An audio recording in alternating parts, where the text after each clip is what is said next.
Shabbat Shalom dans le Seigneur.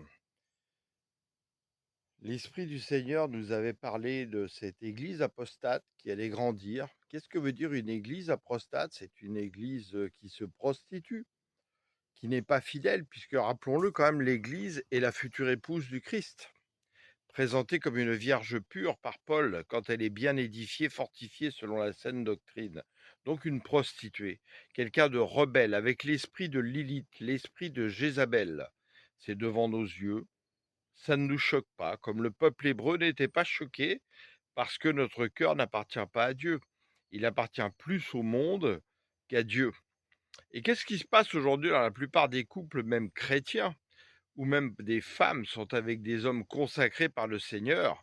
Eh bien, elles refusent de se soumettre. Elles refusent d'obéir. Elles refusent de croire en ce que leur mari leur dit et que le Saint-Esprit leur dit.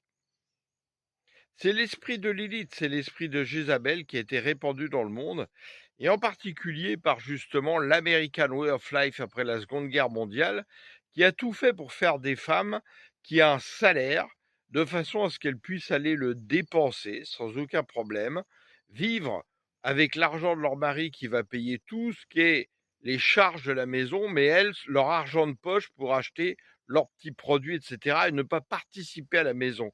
C'est pas la majorité, c'est pas, mais une grande partie des femmes sont comme ça. Et ce qui compte là-dedans, c'est l'esprit qui est derrière tout ça.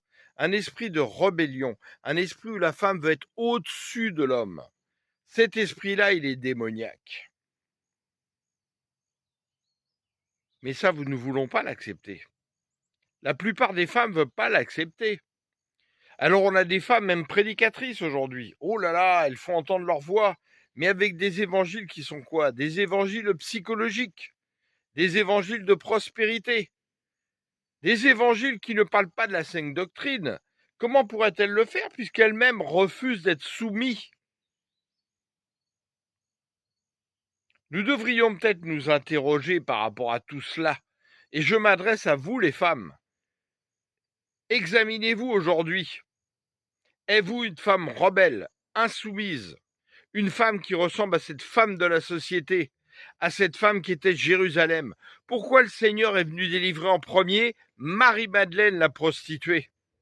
Il y a un symbole derrière tout ça. Et qu'elle a ensuite accompagné le Seigneur jusqu'au bout, que c'est à elle encore une fois qu'il s'est montré en premier. Parce que le Seigneur cherche une femme fidèle, repentie, qui vraiment l'écoutera, se soumettra à lui. Alors apprenez d'abord à être soumise